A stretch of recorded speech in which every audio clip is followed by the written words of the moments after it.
Well, welcome back to That Sounds Risky, the podcast where we explore the bold decisions, courageous moments, and unexpected twists that shape extraordinary lives. Today, I'm thrilled to welcome someone who has spent her career helping people step into their potential with courage and confidence. If you don't know, my name is Sara Emmerson, and I am the host of That Sounds Risky. And today, I am so thrilled to have our guest, Amy Donovan. Amy is a master certified coach, the highest credential awarded by the International Coaching Federation, and she has been coaching leaders and developing coaches for more than 25 years. She is the co-founder of Prime Coaching Academy and has helped train thousands of coaches and leaders around the world.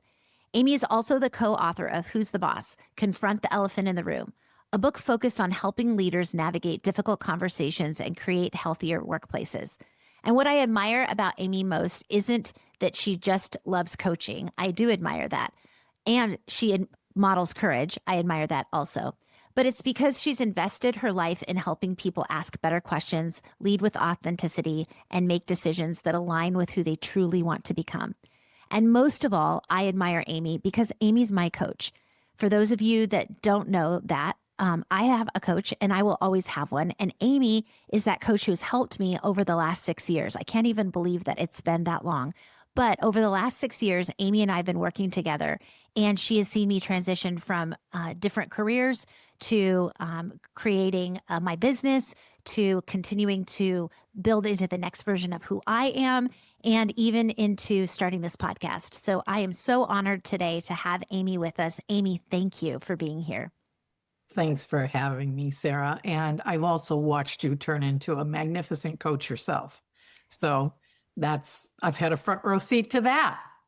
You have a front row seat to all of the triumphs and trials. So I appreciate it. And tears. Some people get on these coaching conversations with me and they're like, I'm so sorry, I'm crying. And I'm like, what are you talking about? I cried for years, every coaching conversation I had. So I'm just honored. Not everyone, Sarah. Well, not every coaching. Not everyone, but a good one.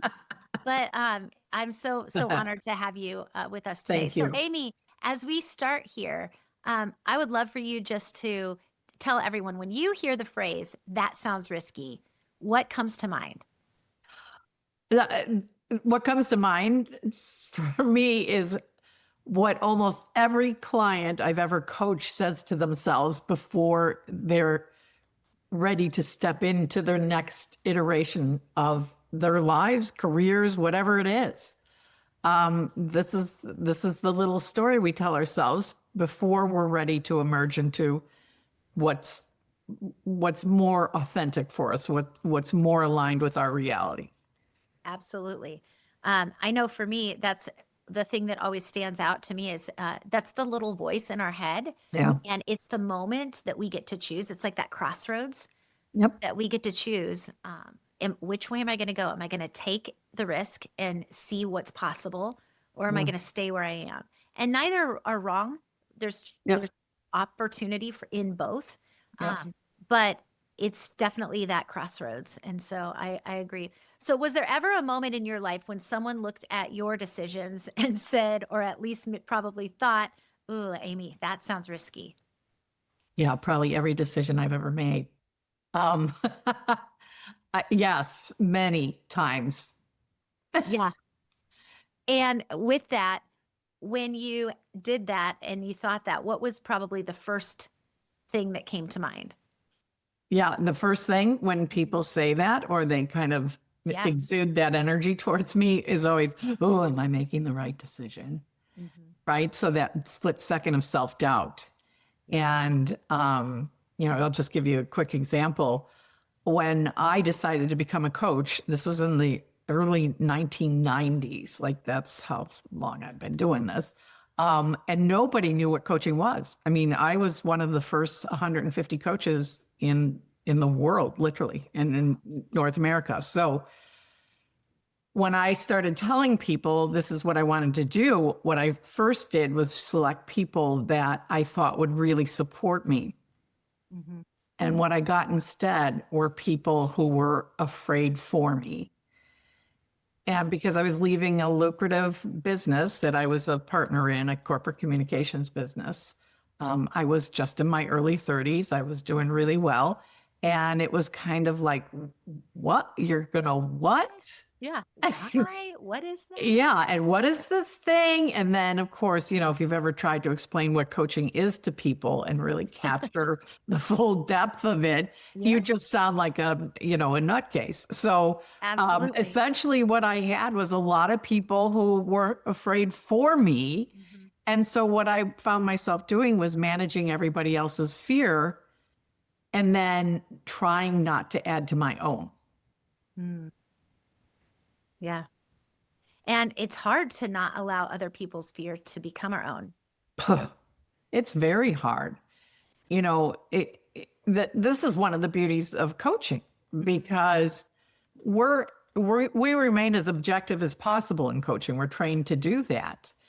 When you bring things that are risky to people who care and love you, care for and love you, there's a lot at stake there, right? They care for you. They want the best for you. It may impact them as well. And so you're going to get a very subjective reflection about the risk you're wanting to take and get support in. Yeah. How do you navigate that as someone who's transitioning their career or thinking about going into coaching? In those moments, how do you separate the others' biases and continue to take those risks yourself? Yeah. I think that what's difficult for people, I have found over the years, is sorting out what's truth and what's noise in my own head, right? What's the truth here? How much of a risk am I taking? Have I worked to mitigate that risk? Have I done my due diligence? Have I done my work to understand the space I want to move into? And so I think what happens is that doubt is really the unknown. That's where what you doubt, right? Is I don't know where this is going to go. However, I've done my work, right? I've done as much work as possible. But what happens when that joins with other people's absolute ignorance, because they're just jumping in late in the conversation, right? Yeah. When those two things collide, it's really hard to move forward. It's very hard because you don't know what's truth and what's just kind of noise in your head. Yeah. And when you were in that crossroads, you just started this career, you had left the lucrative job. What kept you going to know that there could be possibility, progress? What was that fuel that kept you in the game? Because I see so many people come and they're super talented and they are really excited at the beginning and they don't have the grit to stay in it. Yeah. What kept you in it? For me, I've always been this type of person. When I lock my sights on something, there's no moving me off of it. I mean, I am possibly one of the most stubborn people you'll ever meet. And I have succeeded and I've also failed colossally. So I know I can survive failures. And I've taught myself that over the years, that I can survive failures and get back up again. And the old adage, get back up on the horse. I spent many years in equestrian eventing and different equestrian sports. So I got thrown off a lot of horses, metaphorically and realistically. So it's a determination that you're going to do this no matter what. Listen, I believe this about human beings. There's a part of us that calls to us.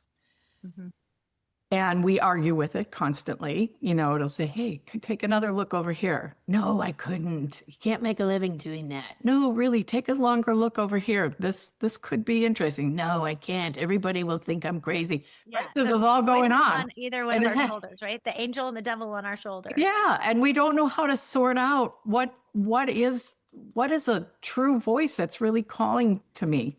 And I think that for me, I've always been able to hear that voice a little more loudly and trust it.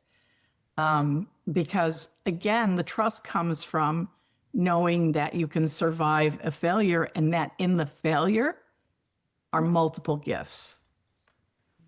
multiple gifts that are going to help you get on a more true path afterwards. Tell me about a risk that didn't turn out the way you thought and the learnings that that came from that failure. Yeah, let me go through the stack right here now to try to choose what would be what. Okay, a risk that didn't turn out. I will tell you. I'm going to try and get through this story quickly. I in 2014, I decided to start a new practice, a whole new practice just geared towards leadership development, emerging leaders into more senior leadership roles. One of the things I realized and working with my practice partner, Karen Albert, we realized people are put into leadership roles, but they're never prepared for leadership. They were really good technically, but nobody tells them, okay, hey, now throw that away, everything you built your success on, and now you're in the people business. Yeah. So, right. Great doers, but they're not great at helping others do. Yeah. Yeah. Yeah. So at that time, one of the things I thought about is like, wow, micro learning was just coming onto the field, right? And I thought, let's create a whole huge library of micro learning tutorials for leaders, bringing in other leaders to talk about. So we created this thing called Leaders to Learn From. And so we had access to a lot of senior level executives who were talking about their thing. Now, you're going to laugh when I tell you this, because this was before there were all these learning management platforms out there. Yeah. So I was hiring actors from Second City here in Chicago. We were doing live sets, bringing in video crews. Now you can see the dollar signs, right? Going like crazy. Ding, ding, ding, ding. Yeah. But we knew we had something. I mean, we had test marketed this. We knew micro learning was emerging. We talked to some of the top learning and development people in the country about this. I mean, we really did our due diligence on this.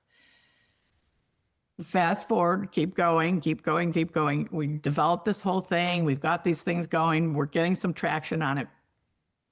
And now we hit the big time, right? We hit a contract, a $5.5 million contract to provide our learning services to a 40-year-old global organization.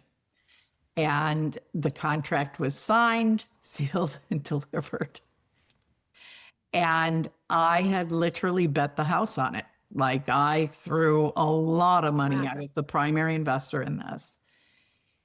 And then COVID happened. And the whole thing collapsed. And so it was an enormous risk. I lost a lot of money on it. Yeah. And now we're into the learning management platforms where this stuff, and we've got Canva and all this stuff makes it really easy. But I've gotten gobs of investment from all the years that we put all this micro learning together to get to this point. Wow. And this is when the big payoff came, and to recoup all that investment, and it collapsed. So what do you do in that moment? Going back to that moment, I've had those moments of that word that you just said, the collapse. I think there's people listening even now that they might be feeling that today, that they're in that moment of collapse. Yeah, you can bring yourself back to that gut-wrenching moment, recognizing it's not going to move forward the way that you thought. What do you do in that moment?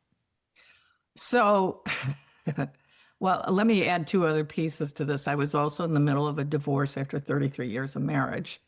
So I was watching that happen. Wow. So you're going through both at the same time, personally and professionally. Right. And so what do?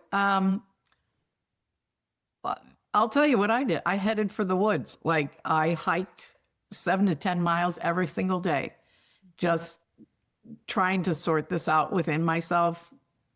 What happened? Where did I go wrong? Blah, blah, blah. I'm 59 years old. This shouldn't be happening at this point. Now what? I can't recoup this. I mean, it was, every moment was just, 1 inch below absolute panic. Mm-hmm. And there were other things going on at the same time too. And so what I did is I just started hiking every day just to keep myself grounded. Yeah. And I think that's the best thing to do is ground yourself, whatever that looks like for you. Mm-hmm. Stay out of places that are going to keep reinforcing, hey, something really bad just happened. And be able to be with thoughts that you can really have space and time and enough quietness to start sorting it out. Yeah. And most people's first reaction is go, just do whatever you have to do. And it becomes this kind of frenzied activity to start to rebuild something or get some semblance of sanity to make the panic go away. Mm. So we start to over respond. Yes, which is the opposite. Out of the need to want to take control, Yep. or out of the need to want to feel, quote unquote, feel better. Exactly. Yeah. And my response, having done this enough years, was to go the opposite direction. Yeah. Sit in it, just be in it. Allow the feelings to come because they're going to come one way or the other. Yeah. And allow them to come, allow yourself to feel them. And then once you're ready, you'll get back on your feet and you'll be able to see a new direction. It really is the stages of grief, right? Whether it's whether it's grieving the business or the relationship, there's those stages every single time. Mm-hmm. And I remember even in our years of working together, that moment for me when my trajectory of my career was shifting, and I was like, Amy, I don't know what I'm going to do, and I was in that panic. And I remember your calm and your resolve, and the moment that you let me borrow your belief. Mm-hmm. I didn't have it for myself, but I had to, and I hear you saying that for you too, to surround yourself with people that believe beyond your current circumstance. Yep. And allow their belief to get you up to take the hike. I remember you telling me, move your body, create a schedule. If you're listening today and you're in that moment of collapse, one of the things that Amy encouraged me to do, she was like, what's your schedule tomorrow? And I'm like, I don't know. I don't have anything to do tomorrow. She's like, that's not true. You're going to give yourself a schedule and you're going to be accountable to me. And we're going to take this step by step. And obviously sitting in it was part of the schedule, right? Yep. Sitting in it, taking that, but then surrounding myself with people like you, Amy, who would allow me to borrow their belief for what was bigger, what was to come, and then sort through the things step by step. And so I know that was helpful to me. It sounds like that you were giving me the knowledge from what you had stepped through too. Yeah. And you have to believe that this isn't the end. Yeah. This isn't the end. And I tell the rest of the story, I was going through a divorce. I was 59 years old, all of that. And because a lot of people would look at that and say, yeah, that is the end. Like, how are you ever going to regroup and reestablish what you've worked your entire life financially to get towards, right? Mm-hmm. So I'm sitting here now, and I'm here to tell you, I did. I regrouped. I recouped. I live with the love of my life now, and everything worked out. It did because I believed it would. I know it can. Yeah. And that's what the gift of failure is previous to this. This was my big colossal failure here. I'd had multiple smaller, less invested failures that taught me you can get through any failure. Mm-hmm. And I don't regret any one of them. I don't. What does not regretting them is a choice? Mm-hmm. How does someone do that? How does someone choose to not regret? Well, if you're in the moment, it's really hard, right? When you're still in the panic phase and then going through the phases of grief about whatever it is, it's really hard to do. It's the ability to reflect on it and see the gifts in it. Yeah. And I know, some people are like, oh, that just sounds like self-help mumbo jumbo. It really isn't. The question you have to ask yourself is, what if I live a completely comfortable life without any risks? What would my life look like? And, just go on and Google what are the top regrets people have when they die. Yeah. And one of the top ones is that they didn't do what was in their heart to do. Yeah. And it's not the failure. No. That's the thing that's so interesting. It's not the things that they failed from. It's the things that they never tried. Exactly. Exactly. I mean, you've sat with enough people in Yes. their final hours, and these are the things that people regret, is that there was so much in their heart to live and they didn't live it. Yeah. And I was really clear. I did not want to have that regret on my deathbed, whatever age I died at. Yeah. And so that's how I've lived my life. Yeah. Well, you doing that has impacted obviously your own life. You're sitting here with such an incredible career and success. I think people always look at success as up and to the right, like it always is going well. And for you, you've had tons of successes, and those have been filled with the trials too. But in this very moment, what would you define success as? How would you define success in this stage of your career and life?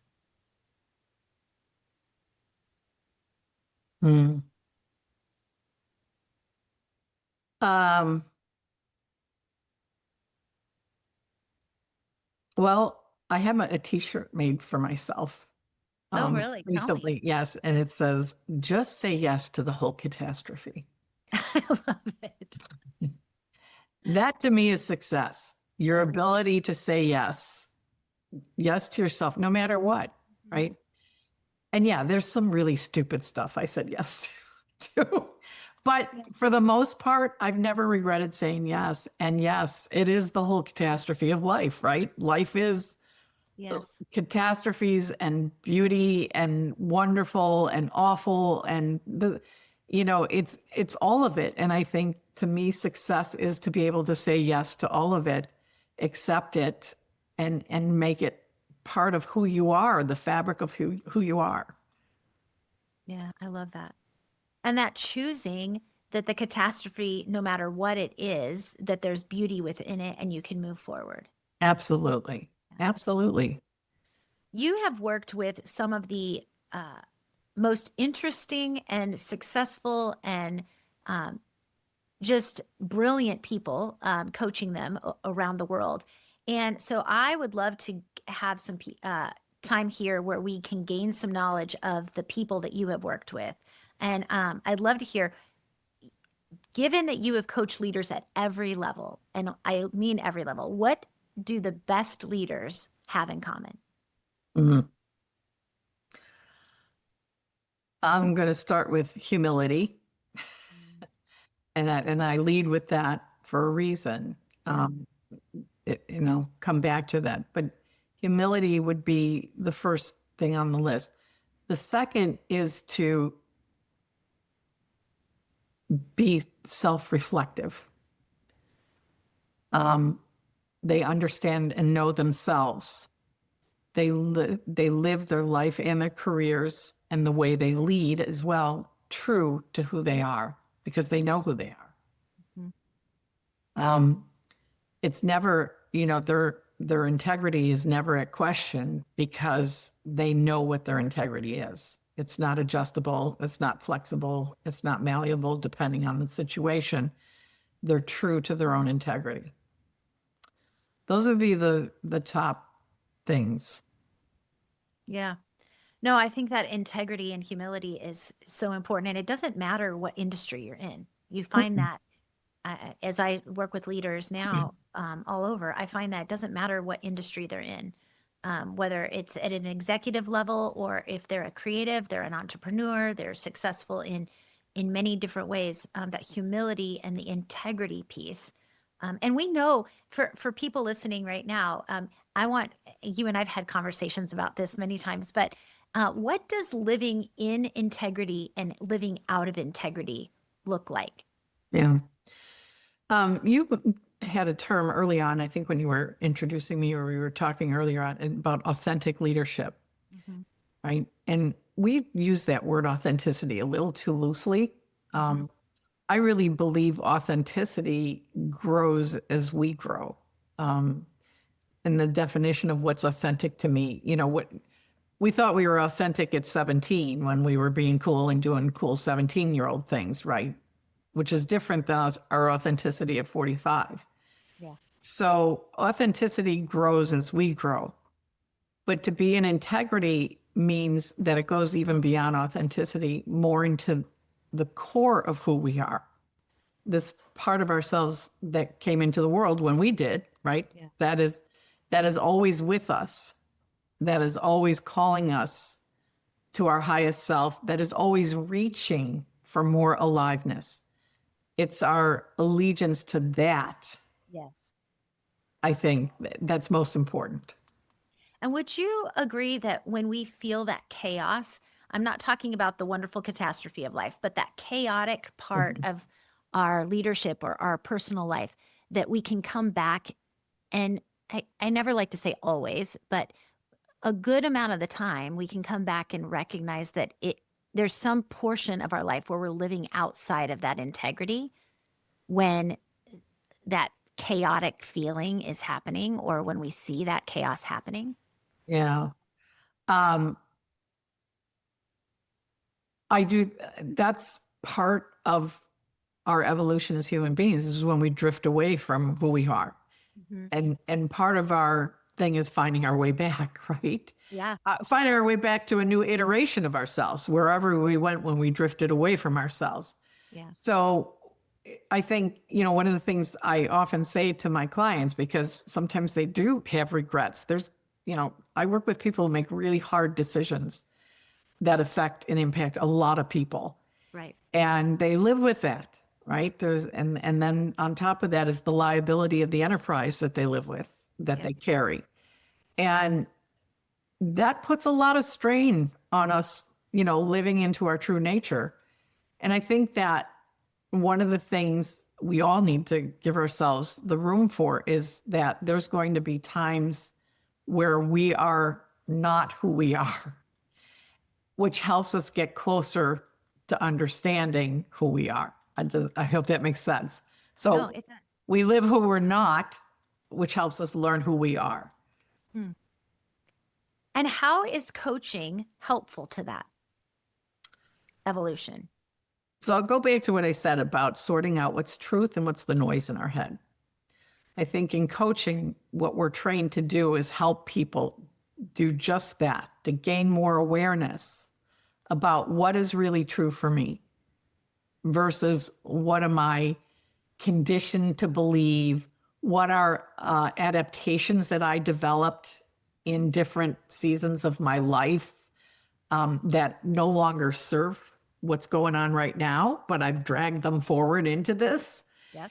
And so coaching really helps people identify that stuff. They help them identify what's really the truth in my head with a capital T, right? And also, what are these adaptations that I no longer need that helps me cope before or help me succeed before, or whatever it is, that's no longer applicable to where I am right now. Yeah. I love that. I remember some of the conversations we've had, and you've talked to me about just having patterns. So you're like, hey, you have a pattern that no longer is needed, that you can create a new one. Like it's something that is served you. And even the bad patterns that we have in our lives, we have to admit, when we take 100% responsibility, that there's something within it that was serving us. That's why we held on to it. Yep. And so teaching everybody that, like, hey, you can have a new pattern, a new rhythm. You can start in a new space today. And I love that part of the coaching, is that recognition that, hey, just because something has been doesn't mean it has to continue that way. You can choose right in this moment to realign to your integrity, to realign to your values, to make a new choice. And so the thing that I love so much about coaching is that that it brings a higher level of thinking and a deeper level of knowing. So you go to that higher level of thinking, the deeper level of knowing. And so when I'm stepping forward, I do so more confidently. I step forward with more bravery.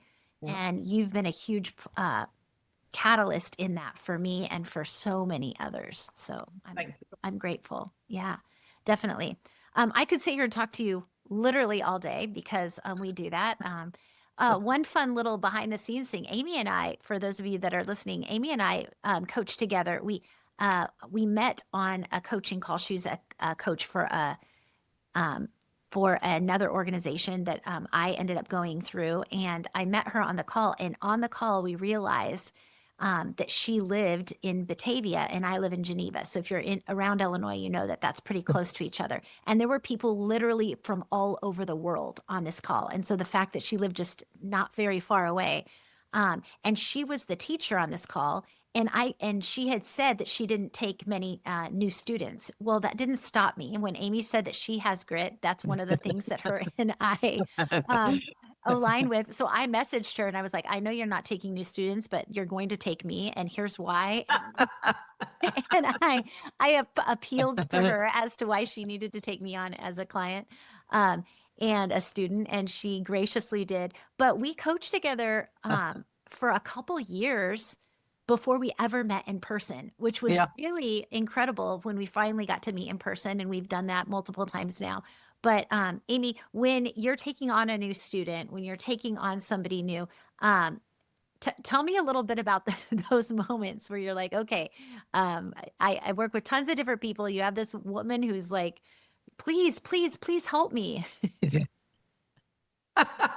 Well, with you, listen, with you, it was easy because I went, oh my gosh, here's somebody that's singing my song. She's taking a risk and she's contacting me and thinking against all odds, I'm going to make this happen. Yes. So that to me, just, that just speaks to my heart. So that was an easy decision, by the way. Well, thank you. I appreciate that. But I think, this is something nobody teaches us to do. And that is shoot high and ask. Yes. Just ask. Yeah. We're so conditioned to overthink everything before we take one little step. And, as you know, Sara, in my later years now, my new obsession and passion is improv comedy, which was something I always wanted to do. Well, you never cease to amaze me because you have the equestrian, you were a literal dog expert. You were in martial arts, you had a martial arts studio, and now you're in improv. So if this says nothing more, everybody, make sure you have interesting hobbies and you never stop. So yes, she's in all the while I was coaching too, though. Yes, it's so crazy. These are these passions that we have to say yes to, right? Just say yes. And here I am in my 60s, and I thought I'm going to go do this because I've always wanted to do it. But what it's teaching me is to stop censoring myself, stop overthinking everything, because that's what improv is, right? In the moment, you are acting out whatever's going on that stage, which can change at any moment. Yeah. And it has really upped my game. I've been doing that with clients for over 30 years.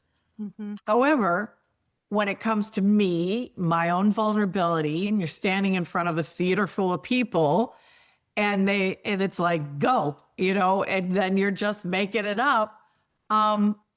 It's a new ball game there. And so I wanted to push my own growing edge, and was the way I chose to do it. And I absolutely love it.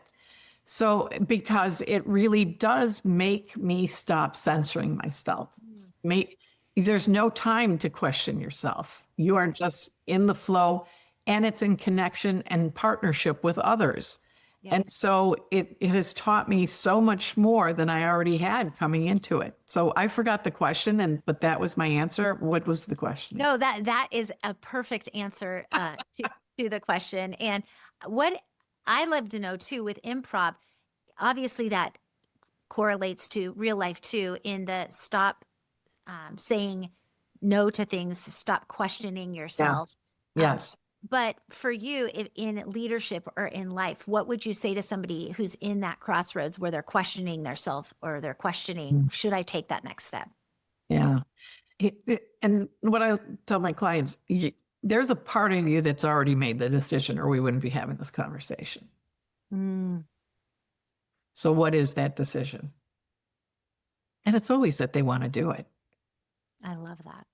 It always is. I love it because you've asked me that question before. Yeah, you've heard that trick before. I have. But I love it. And it's so true. There is a knowing that we already have. We're just waiting for confirmation, sometimes from other people, sometimes from information.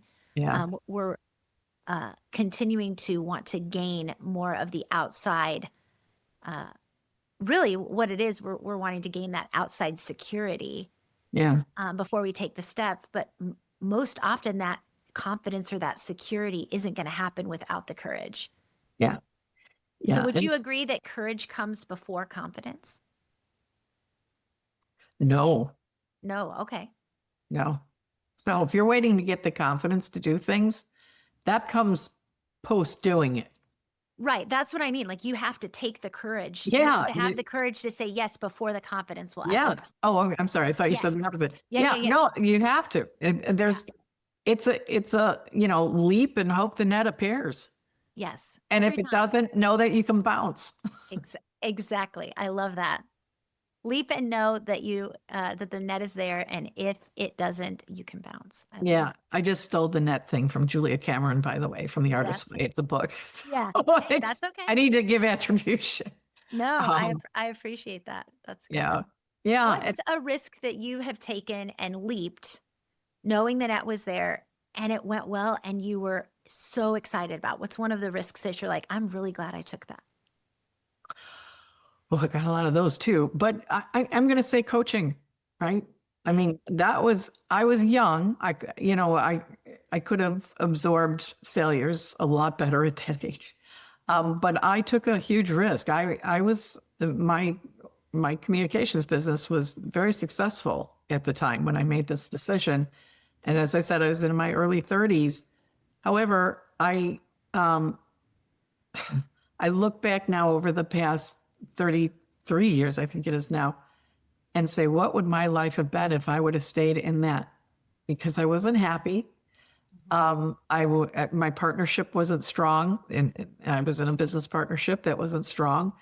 And I didn't particularly like the business, but it was, it was great. The money was great. Yeah. And, the prestige of owning a communications business and all that, I got, a lot of doors opened for me and things like that. But, and then to go risk and do something nobody had ever heard of, nobody was supporting me in because they didn't understand it.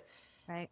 That was a huge risk. And I look at what my life would have been without this. And it almost chokes me up when I think about what I would have missed out on. Yeah. And what so many others would have missed out on. Okay. Well, yeah. And I think we forget that when we're taking a risk that we're just thinking about ourselves, obviously. Yeah. Yeah. But the ripple effect. Yeah. There's a ripple effect that when you take a risk, there's a benefit to so many other people too. Yeah. Oh, absolutely. Absolutely. And if nothing else, yes. Yeah. If nothing else, and what you're modeling for them. Yes. Right? Yeah. And you're modeling saying yes. Yeah. Yeah. Exactly. Well, we're going to go into a little bit of a lightning round here. Oh, let's fun do it. questions. You ready? Okay. Complete these sentences was the first thing that comes to mind. Okay. Leadership is hard. Success is worth it. Failure is worth it. Risk is fun. I love that. Coaching is my passion. I love that. Okay, there's one question that I end each of these podcasts with, and it's this. What is one risk you think everyone should take at some point in their life?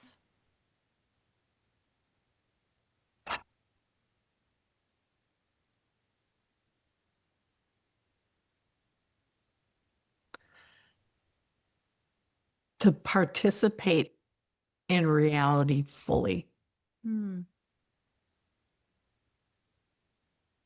And I know that sounds abstract, but what I mean by that is that we spend so much energy and time trying to kid ourselves talk ourselves out of it, bring in all sorts of evidence of why we shouldn't.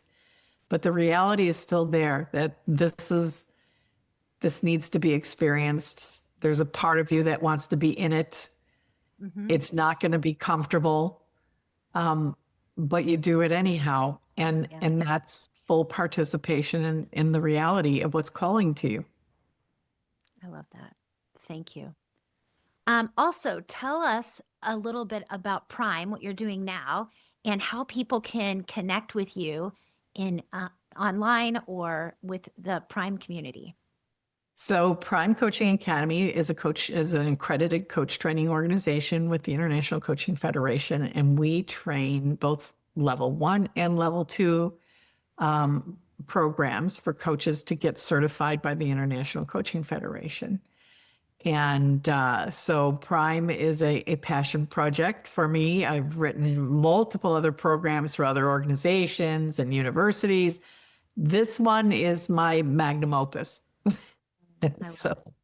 Well, I've had many clients go through Prime and they speak so highly of it. And you were my coach in my certification too, or getting, in getting certified. So I can speak highly of that as well. So if you're listening today and you're thinking, hey, I might want to be a coach, check out Prime Academy online, and we'll make sure that we link that in the notes too. But I cannot say more about what Prime can do for you, or what Amy and her coaching can do in your life, or in what you're looking to do as a coach moving forward. So check them out.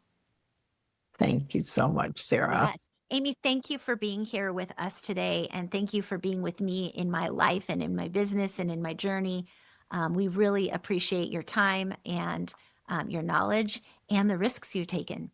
Oh, thank you. Thanks for having me. And I just love what you're doing on this podcast. It just is aligned with the wonderful coaching you're doing in the world. Well, thank you so much. And for those of you that are listening to That Sounds Risky today, if you're ready to take a risk and you haven't yet, and you know you're sitting at that crossroads, and you need somebody to help you borrow their belief, or you need somebody to help you take that next step, or help you get clear on that, go to saraemmerson.com, sign up for a coaching consultation. I can help you. I believe that your next risk is where your next success lies. Take the risk and you will succeed one way or another. Thanks for listening. Have a great day.